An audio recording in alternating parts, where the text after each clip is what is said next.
measuring spoons, a spatula, measuring cups, food processor, or you could put this into like an immersion blender thing, but it might be kind of hard. And then a broiling pan, or this is what I use, and I find it works really well in my oven. We're gonna broil these mushrooms. Peas, I'm using frozen, but if you can do fresh, that's great. These are cannellini beans. Use whatever kind of white beans you want, navy beans, whatever. LaDiva nut butter, but you can use almond or cashew. Leftover quinoa that I'm going to be using. Portobello mushrooms, miso, garlic, and a little red onion. Oh, hello darlings, LaDiva here. And I'm just starting to get my mushrooms ready for this fabulous stuffed portobello mushrooms. Okay, so the first thing we're going to do is turn on the oven and put these in here, and I'm going to clean out the gills and all this stuff, which I'll show you how to do. This is a really fast and easy recipe to make, and what's really cool about it is that you can stuff these with whatever grain your little heart desires. Now I happen to have quinoa leftovers, so that's what I'm going to use for it. And the pea pesto is very yummy. You could have that over pasta, you could have that over different types of grains just by themselves. Anything that you can think of that you would do with pesto, baby, you just do it. So let's get started. All right, darling, say it with me, because we have to turn on the oven. Oh, baby, I need you to get so hot that you broil on high. Or then you can just, otherwise, just hit the broil button and then just turn it on that way. All right, darlings, this is a portobello mushroom, and the first thing you want to get rid of is this baby.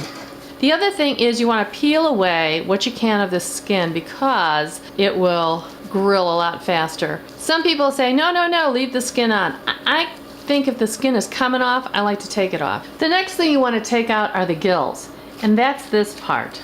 I just think it gives it better bowl shape so that you have a little bit more space to actually. All right, darlings, I'm just going to put these in for about 10 to 15 minutes.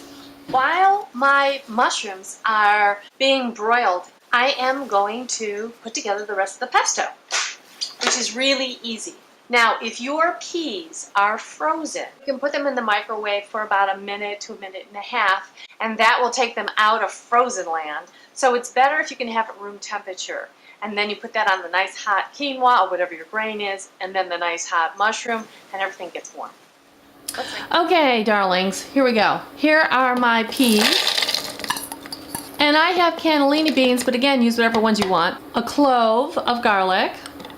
A little red onion. Now, if you want to leave this out, that's okay, but I like a little red onion. And miso.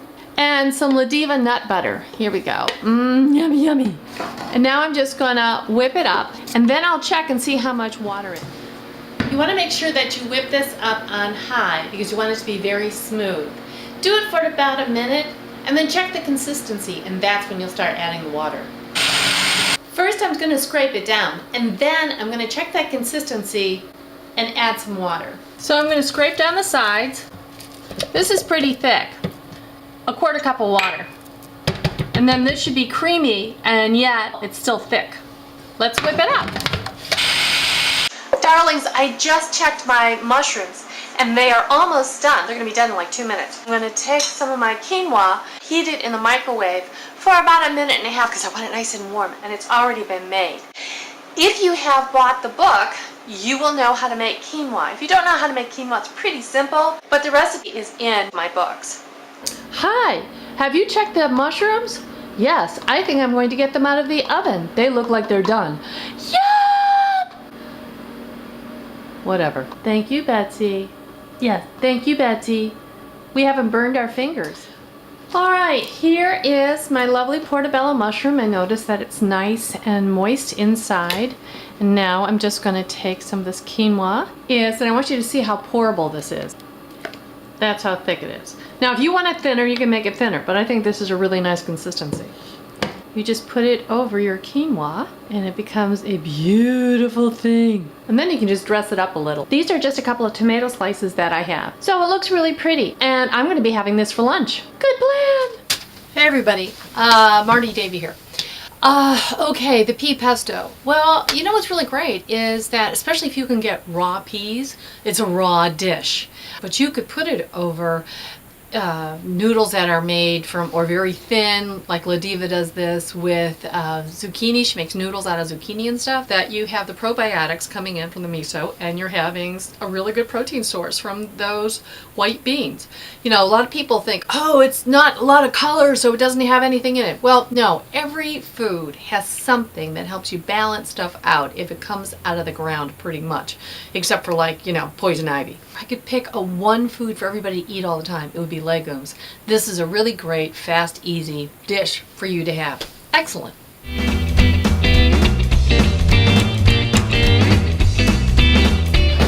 All right, darlings. Okay, here we go. Oh my God. That is good. Oh, yes, the pesto.